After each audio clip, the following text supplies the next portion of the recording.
Welcome to another edition of Talking with Poets. Delighted to have with us today Lynn McGee talking about her wonderful new book, Science Says Yes.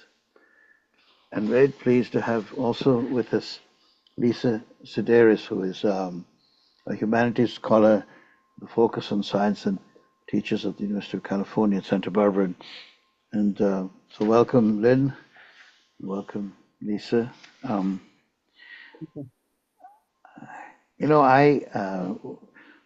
in a previous life was an American diplomat, and I worked at one job as the coordinator for environment science issues for the State Department in South America, and I was based in Lima. I started the office in Lima, Peru. I would cover the whole of the South American region. That was when President Obama just came into office, and climate change, reducing the carbon footprint, the ecological footprint, was a top policy priority for the United States. It was in the first or 4 or 5 priorities of that administration. So it was a good time to take that position and then to go out in South America, spread the word. And what was the word? It was about how to reduce our presence or the effect of us, our effect on this ecosystem in which we share with other animals and plants and so on. Well, and one of the tools that I've always thought we could use in that preaching is poetry and art in general. But we're talking of something that's based in science, so we're looking at both art and science coming together in the word, and the word is, conservation or elimination of the, finding the right path. So it's religious as well in a sense, because if you think about Buddhism and the right path, as opposed, so I'm curious about all of these things because they all come into my reading, at least, of Science Says Yes. And the slogan of President Obama, of course, was Yes, we can. So I'm wondering, my first question, really, or overall question about this book is this a version of Yes, we can? Your book, your ultimate message, or your deep message is yes, science, yes, yes, and let's go and get to work. We as human beings. Anyway, with that preamble, would you care to read perhaps the first poem? Sure. Opportunist. Thank you. Okay. Thank you so much for having me. Thank you, Lisa, also for joining this podcast. Happiness is for opportunists. I pass my second decapitated bird of the day, gray dove with a ragged red throat. Maybe she was sipping water trapped between paving squares on the sidewalk. A cat saw his opportunity and pounced. Opportunists live longer by their own design. When wolf populations are low, they mate with coyotes. When wolf populations are high, they kill coyotes. An arresting, severe finish. Tell us about that. Yeah. I'm challenging the reader. I challenge the reader in a lot of the poems. What do you think, Lisa? Is it challenge? Did you feel challenged? Yeah, well, I mean, for one thing, birds appear a few times in your poems, and I'm a bird lover and also a cat lover. So I think it's sort of, when people are in that position and you're supposed to side with one or the other, that's a very difficult thing. But, I think that the opportunist living longer, when I read this poem, I sort of think about this from an evolutionary standpoint, the way that people have kind of used evolutionary theory to talk about what makes someone well adapted or makes them survive. And here the implication is sort of that it's detached from ethics, so sort of a moment by moment strategy. And, that's one way of reading evolution. There are many other ways, but I kind of see this going on now, actually, people talking about like empathy being an evolutionary dead end or something like that. I'm sort of thinking about these stories that we tell ourselves about what makes us successful. You know, your comment about empathy being regarded sometimes as a dead end, or as we now know, it's regarded as a weakness by some. Suicidal is what Elon Musk says. Yeah, exactly. Um, so the second poem that Indran wanted me to read, I think follows that train of thought really well. So if it's okay with Indran, I'll just go right into that emotional AI poem. Mm-hmm. Um, yes, but just one follow-up just before you do. I know we're not planning to read this, but I wanted to point out in the second poem in the book, which is called Betrayal is Behind the Spread of Human Around the World. At the very end of that poem, you say, we created a tableau meant to be read as trust us when we should have yelled run. So I just want you to keep that in mind, or keep us in that in mind as we keep this conversation going. Uh, is there anything left to trust? Is running a solution or a dead end as well? Anyway, just I throw that out. Please go ahead. Yeah, no, I mean, you're bringing up an important thing, ethical responsibility, which of course, you know, Lisa also brought up. So let me just go into this next poem that ties both of what both of you were saying. And emotional AI is no substitute for empathy. Jesus knew it wouldn't be viruses that would wipe us out, wildfires or nuclear war. He knew it would be a lack of empathy and tried to guide us in the other direction. Do unto others as you would have them do unto you. Now, AI has been made in our image, and it lacks what we lack. Scientists say, give it sensors placed in the environment, vulnerable to forces it can't control. Teach it suffering is unacceptable in any solution set. AI thrives despite its flaws. It carries on like any monarch, any god dogged by unregulated lust, hubris, greed. And then there are the humans eaten by their children.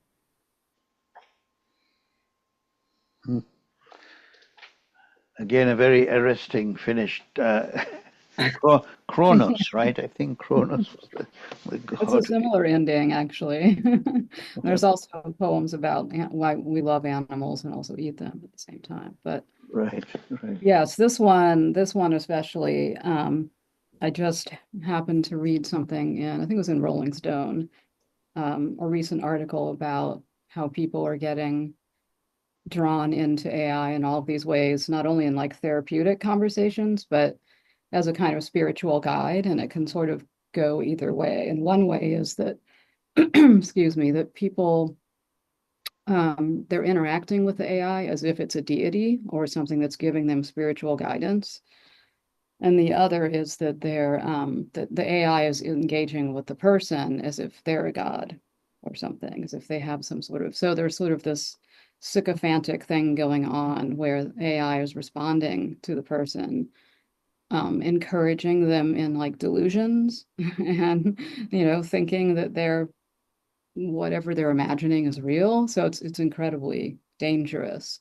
So there's also a way in which it's kind of like becoming maybe too empathic, if that's the right word, or too yeah, it's just giving you what you want to hear. And so it encourages people who tend to have like delusional thoughts to even, yeah, to Oh, become more immersed in that. Does AI then, if I forgive me for pet lovers, but does it become the perfect pet in a sense?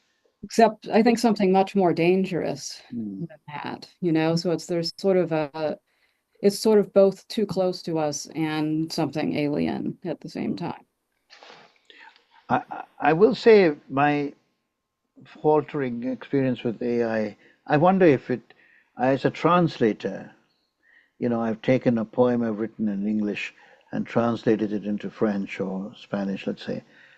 And sometimes in a hurry, I will take that poem in English and put it into a translating tool. And I'll have a version of it within seconds in French or Spanish, and then I'll tinker with it and then release it eventually as my translation with that assistance. But that tinkering is all that we're left to do.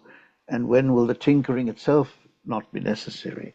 In other words, there's this real fear that we are being dehumanized out of existence, right? So yeah, emotion AI is no substitute for empathy. Empathy requires, how can you define empathy for us, Lynn? I mean, in your sense, yeah, go ahead.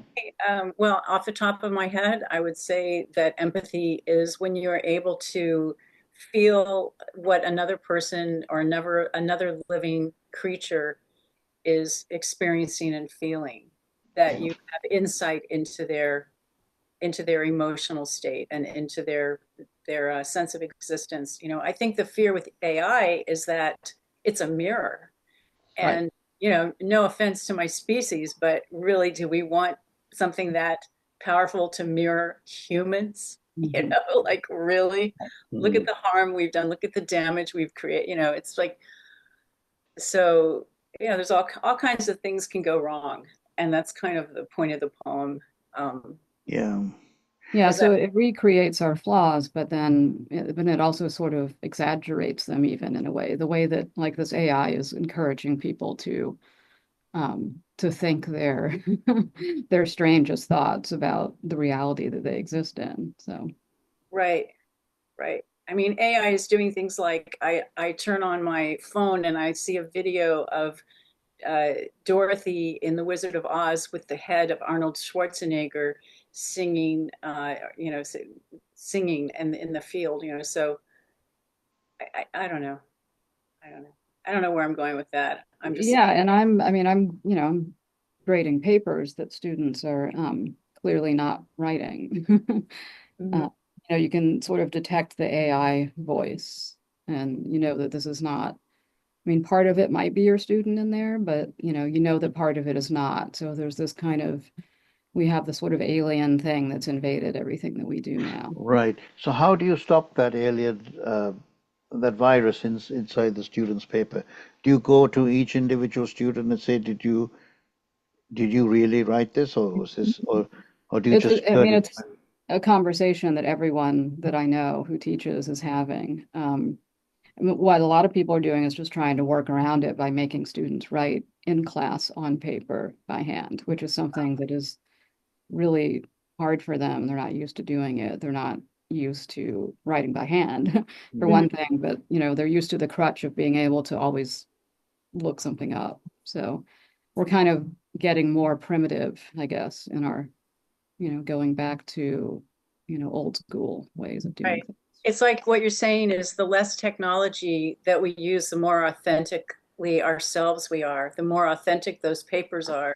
Yeah. Because it's really like it's the voice, that you can tell isn't like quite it's not quite the human voice. And then they all sort of start to sound the same. And that's when you know what So, you Yeah. so this movement towards writing by hand on paper in front of the teacher is, though more primitive, it's an act of resistance. It's an act of rescuing Yeah. ourselves yeah. from ourselves, Yeah. which is a good thing. Which is a good. I mean, is there comparisons to nostalgia for long playing records, or I don't Hmm. know, Hmm. or television where there was only one channel or something? I don't know. Is that, are we always going to be? We are nostalgic by nature, poets or human beings. We go back to a paradise lost, each of us, in our, whether that paradise was in our childhood or some place we visited as an adult, but that we go back to that, and it consoles us, it feeds us, it inspires us to keep going ahead, to try and recover it. But I'm wondering whether the larger purpose of this book is to goad us all its readers and listeners, to recover this paradise lost, this earth that we are losing. I think Hmm. of Cavafis's poem, the Alexandria that you're losing, listen to that music, the music that is being lost. Um, beautiful thought. If I can read the next poem, I'm just going to cut you off there because you've led us right to the next poem, which is grounded in the beauty of the natural world. And I just want to say about the AI, with the students, my fear would be that they start to emulate the AI voice, that they start to see that as the gold standard. And I think that's already happening. Yeah.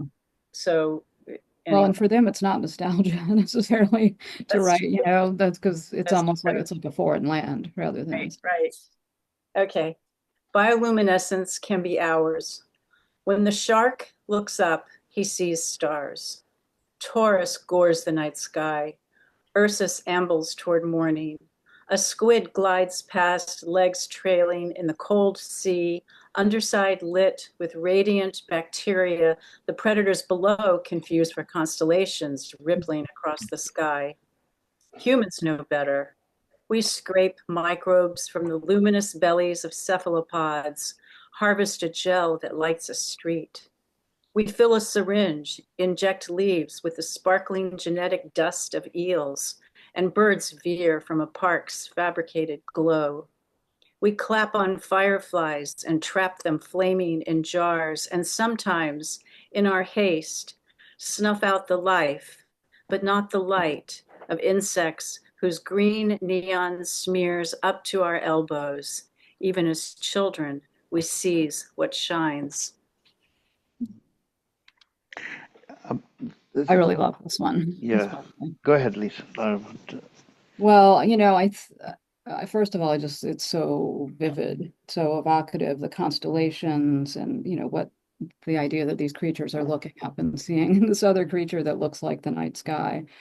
But so, I mean, this one I think is very much about wonder, which is one of the things I write about. And again, your last lines tend to be kind of, this suddenly like this jolt. Well, I grew up in the Midwest where we had fireflies. We don't have them here anymore, but I do remember doing this. But I think it's about trying to possess wonder, or wonder, a kind of wonder that's that in some ways is not appropriate ethical form of wonder because you want so much to control or possess the thing, and there's the danger of then, as you say, sort of killing the thing that you want to that you are wondering at because you're so enraptured with it.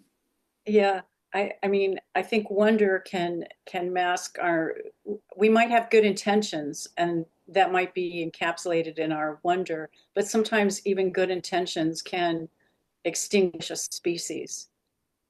Yeah, I mean, I think of Oscar Wilde's poem, "The Ballad of Reginald Jail," killing the thing you love, right? I mean, that notion, that's exactly, and I think Lisa just mentioned it. It's in this poem. It's in all our experience. At least I know it's in my experience. So I'm just wondering, how can we stop ourselves from killing the thing we love or the things we love? Lepidopterist, I mean, Nabokov collecting butterflies, killing the butterfly to conserve its Yeah. beauty in a book. Sure. Well, I'll just go to the next poem if that's all right. Yes, yeah. So, Keep these thoughts in mind as we go. okay, keeping them. Why women are key to solving the climate crisis. I want a raven to land on the railing of my balcony while I'm stretched out on the chaise lounge drinking a pale ale. I want the raven to move its gaze up and down my body, and when it determines I am neither food nor foe, I want the raven to push off and unfurl its opulent black wings and instantly forget me. Beautiful. And both this poem and the previous poem about bioluminescence, are written in a stylistically in a different way than many of the other poems in the book. I mean, you have these lines sculpted and separated by with a lot of with more white space than between, and so I don't know. It adds a certain dignity to each line and a weight to each line. Perhaps you can also talk before going into the the theme, talk a little bit about your style, poetic style, and your Sure. choices in this poem and in the previous one. Go ahead. Sure. Well, you're exactly right.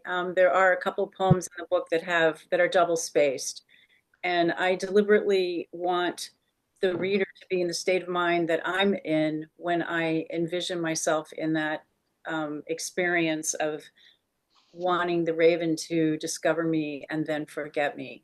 And it's really about coexisting and about, in a sense, being invisible in the best possible way, in that kind of invisibility really makes a person integrates a person into a much larger whole, and it's for me a, a very healing experience, and I want the reader to experience that. So I want the reader to have the same heart rate that I have when I'm writing the poem, and that's why I do that occasionally in poems. Yeah, this one seems sort of a counterpoint to the one that we just read to me, because it's a sort of, it's a loss of self, but it's a kind of non-possessive impulse that I think you're suggesting is important to living with the natural world and with solving, environmental issues, that one be able to, sort of what people call the small self, that you feel like you're part of something larger. And that sort of tames your ego and allows you to sort of fit in rather than sort of trying to make the world, to change the world to fit you. You're sort of Yeah, fitting yourself yeah. into. Yeah. And of course, that's what we do. We don't coexist. I mean, more and more we do. I mean, more and more urban development is about blending in and not about erasing and starting over. It's more about blending in. But of course, overall, we kind of destroy and make things start over. Um, and so it's just, it's a, I don't know, it's a reminder that it doesn't have to be that way. Mhm. But Yeah, and it's also back to empathy to some extent, I think, because this piece I was just reading that was talking about empathy being a sin, mentions that, studies show that women are more empathic. So, Yeah, nobody has challenged me on the title of that poem, and I expected a little pushback. Um, and you could read it in a lot of divisive ways. You could read it as a binary comment on men and women and their egos, but so I'm okay with that conversation, with the poem starting that conversation, and um, I think that it's important to talk about um, environmentalism in terms of how it grew out from our identities as humans, and part of that identity is our gender identity. So I think we can look at that. It's all connected, and I hope mhm. that the poem kind of starts that conversation. It has an eco-feminist slant. Thank you. Thank you. Okay. But where do you want that conversation? Would you want that conversation to go? I mean, would you want a man to respond and say, "Well, why can't you say why men are key to solve it?" Or what's your in your Well, imagination? I want people to think about the ways that they interact with the environment and ask themselves if it emanates perhaps unconsciously. And I think giving the people that I know in my life, I would say it would be unconsciously because they're nice people. Would it emanate unconsciously from their identity as having been raised in a certain way in our culture as male or female? And um, do we conquer? I mean, do we take dominion over, to bring Christianity in it? Do we see ourselves as in charge and we have dominion over nature, or do we see ourselves as part of nature, existing Right. alongside it? And where do those points of view come from? I mean, Lisa's the expert on that, but they come from religion and culture, and that feeds into our identity, our gender identity, our racial identity, all our cultural identity, and all of Yeah. those things impact the way we interact with the environment. Uh, I'm uh, also curious about the choice of the raven, because sometimes in your poems, there's a bird mentioned, but it's not specific what the bird is. And, ravens are, they have all kinds of symbolism about being harbingers of death but also they're unclean in biblical terms, right? Predatory birds people have always been biased against them. So I think there's also, I read it as sort of an unbiased embrace of the natural world without human kind of, you know, imposing our perceptions on it. Well, ravens are corvids. They're very smart. They're kind of elusive. There are ravens. I do live kind of high up in the air and have a balcony, and ravens are sighted sometimes on the roofs of buildings around here. And I just wanted so badly to attract a raven that I would literally lie out on my balcony. I would put raw fish, like lying raw fish out on the railing. I did all kinds of things to attract the ravens, but of course, it's like a watched teapot, it's like once you try to attract a raven, it just doesn't work. So I thought maybe the best way that I can attract a raven is to just be myself and just forget the raven and let it come to me when it's ready, and let it forget me. And that's a comment on I don't want to be a force in its life. Mhm. I don't want to capture it. I don't want to count its feathers. I don't want to study it. I don't want to photograph it. I just want to be in the same world. I'm getting the sustenance I need, and the raven is getting the sustenance that the raven needs. And so that's what I envisioned. But unlike seizing the fireflies. Right, right. But you have no concern that the raven will actually come and seize you. Is that what, I mean, why don't I quite understand? You're lying on a small balcony. Well, I mean, there are eagles, of course, I think in Eastern Europe, that Yeah. are large enough to carry off small children. I mean, we've Right. all seen the videos. Everything has been videoed at this point in time. And of course, we do have in our reptilian brain, I believe, stored some memories of early humans that were terrified of eagles that did carry off their children. And, they found human skulls in very high up places with very odd punctures in the skull that they couldn't figure out. And then they realized that it had been made by an eagle, and they realized that the humans had just been carried there, as food. So there is that fear, but it's kind of attractive. Fear is kind of attractive. I think fear attracts us to nature as much as wonder, as much as respect. And if there's a little fear of the raven at that point, then I'm okay with that too. Yeah. I'm also curious to ask you, sorry, about a different poem where you talk about your father and cooking at a grill, and how much you just love that memory of him. Yeah. Yeah. And so, tell us about. But I assume your father was a dominator of nature, a person who cleared up the brush, and therefore He did. there's that contrast. Talk about a little bit about Well, that, if I you mean, don't mind. in that poem, that poem looks at eating meat as a nostalgic, that there's so much nostalgia attached to eating meat Yeah.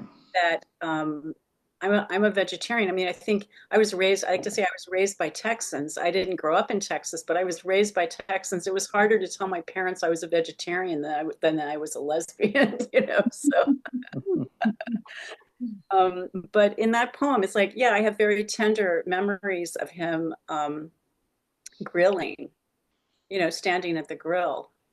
And I also have memories of eating meat as a child. And there's an image in the poem of holding up a white plate. And I remember this white melanin plate that we had, and eating my steak and then just pouring the blood, just like drinking the blood off the plate. I remember doing that.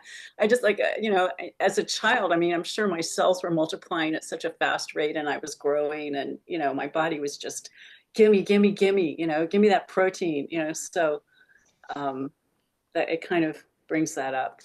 But do you want me to read that poem? Sure. And then also, if you could just answer or think about the question, how do we resolve this dilemma between clearing the brush and to plant ourselves and make a new, and living with the brush, letting the brush be, and somehow finding a way to survive without clearing. Well, we're not going to have a choice because many of those, slash and burn landscaping things where you bring in the invasive species or the thing that needs more water than is natural for that landscape. We just can't afford to pour that much water into lawns. People are going with more natural landscaping choices just because they can't afford to wrench the landscape into a fantasy that is inappropriate for the region. They just can't economically sustain that. It's not sustainable. So That's a big thing here. yes, yeah, in California, absolutely, yeah. Well, I can read the. What page is the We can poem? just go on. Okay, it's on page 26. A taste for nostalgia. Why food memories are so powerful. Lightning ignited a band of woolly oxen huddled beneath a tree, and charred meat hit the menu, sending more fuel to human brains and less to our slippery, churning guts. Fast forward a few millennia, and a child holds up a white plate, tilts it at her mouth to drink the blood from a steak, while 40 million cattle swing by their hind legs, entrails squeegeed into a trough, and 9 billion chickens flap in water laced with lightning, bringing this story full circle, back to the spark, the smoking flesh. Crickets crave grease, and so do we. Gastric acid activated by a street vendor's skewered chicken on an open flame, the halal truck at lunch hour, charred hunk of lamb sizzling on a spit. And I would give anything to see my father at the grill, basting ribeyes, wielding the stainless steel tongs in one hand, frosty can of beer in the other. Wonderful, wonderful. Thank you. I think you live in the contradiction. You let the contradiction be, and you Yeah, celebrate. exactly. Yeah, thanks for noticing that. Yeah, I try to do that. Before you also if you want to build consensus, you can't alienate people and you can't, Right. I don't want to just like scream at everyone who eats meat. There are 40 million cattle right now having their being eviscerated while they're still kicking. It's like that's you're not going to build consensus that way. So I'm admitting, in the poem, I'm admitting that I have a nostalgia about meat, and my love for my father, my nostalgia for him, missing him. It's all tied up with the barbecue. And And it's the smell. I mean, the parts of our brain that are connected to smell are like some of the really primitive parts. And it just yeah, brings all of that back to you, holidays and special occasions. And so yeah. much, so much. Yeah. But I wonder how much time we have to build consensus. I mean, where is the goalpost? The end to get to where we need to get to, and how much time do we have to get there? And can we ever get there when you have red states and blue states, and these divisions of philosophies that where one doesn't listen to the other, one listens to one's own media.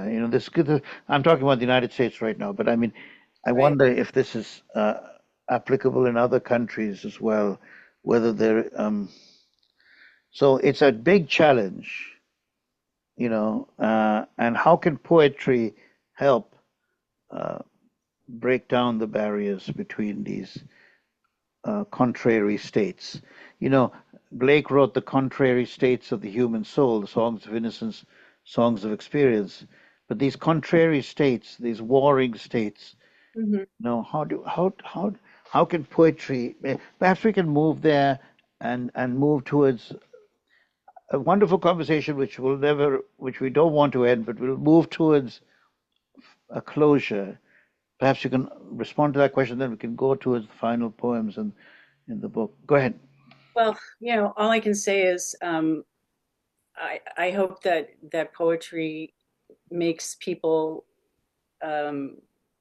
look at their own behavior in a new way. That's all. But the way that you do it here, as we mentioned a moment ago, is you retain the contradiction, so it's non-judgmental in this way. And I think that is very helpful, and especially on issues of meat eating, because people who eat meat often feel, very much like they're being attacked by people who don't eat meat. And, I think, again, back to sort of feminist approaches, one way that feminist or ecofeminist environmental ethicists have approached some of these issues is in a narrative form, by telling a personal account, including a very famous one of a woman who was attacked by a crocodile and lived to describe what it's like to be food for another creature. And I use this in my class, and it's a very different way of changing people's minds, because you're not being didactic about it. You're not making them feel bad. It's sort of taking you into a story and just thinking about what it means to be a human in a world where you could be food for something. Maybe that's what poetry does. Right. It gives you a lot of those little stories. Right. And, learning happens in a social context. Freire said that. So many other researchers have found that learning happens in a social context. And by putting these concepts in a social context, I think they're more relatable, and I hope that they're not judgy. I'm Right. glad that you said that. That social context is and empathy are the same thing, isn't it? Yeah. Right. And so AI is against empathy. Yeah, you're right. I mean, what happens to this? I mean, I can't answer this question, but what happens to the social context? What does AI do to the social context, and how does that affect learning in those contexts? So, Yeah, you can just skip over learning yeah, altogether, right. because you don't have to read and you don't have to write. Or So it's an imitation of learning. You just present right. an imitation of learning. It's just transactional. Should I read another poem or? Yeah. Why don't we go towards the last Okay. couple of poems of the book, Okay. and just I'll remind readers the book is called Science Says Yes, and it's published by Broadstone Books, and a wonderful press based in Kentucky. And I know the press well. I published a book with I them know, before you're my some years president. ago, 10,000 Steps Against the Tyrant. And the tyrant in this case is this impulse to destroy. We are the tyrant. We are the tyrant. So go ahead. Okay, so the two that you mentioned for closing, I'm going to read the first of those. Everything looks better in the fleeting beauty of the golden hour. I might not seize the day, but I savor the late afternoon. Oh, it's on page 68, by the way. I might not seize the day, but I savor the late afternoon, perfect for outdoor shoots, silhouettes gold-leafed with sun. It's the time cocktails are mixed, amber poured into a chunky crystal glass. A woman in a voluminous white gown posed between Doric columns, framing the Hudson, her face golden, her long train golden as it cascades down marble stairs. It's that magic hour before dusk when the pale walls of my apartment are brushed with gold, and I'm dancing in the living room, my dog watching with the soft eyes of love. Lovely. Another animal watching you. Yeah. Um, and then the last poem, page 7, that I'll read is, nope, that's not page 7. Oh, page 25, sorry. Okay. The beauty of what happens when nothing happens. I return to this poem. I just want to say, to remind myself to be grateful for my peace and quiet and my ability to retreat and regain my strength just on a day-to-day basis. We're so fortunate and so privileged that we can do that as we watch the world crumbling around us in so many ways and so many people suffering. The beauty of what happens when nothing happens. I will never tire of seedless grapes or news of aliens, the discovery of a splinter of bone from the femur of an early human. I will never love, yet never hate, refilling the humidifier, lugging the jug of water back to its base near my bed, and I will always have an effortless tolerance for speed bumps that rise on my street like new graves. What solace, the ordinary, the beautiful, unremarkable. What great fortune to glide through our days, buffered by its presence. Well, So, Lynn, thank you for buffering us with your book. Science Says Yes, for keeping us, renewing us and refreshing us, and giving us, again, yes, science says yes, poetry says yes. si se puedo.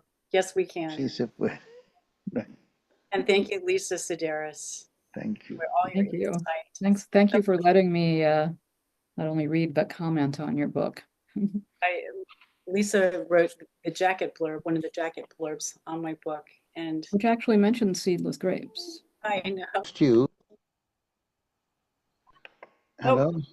we're back recording I'm back. again. Yeah, I don't know what happened to the Zoom. It just went. I really hope I didn't lose the recording, but I'm back in the same session, I think.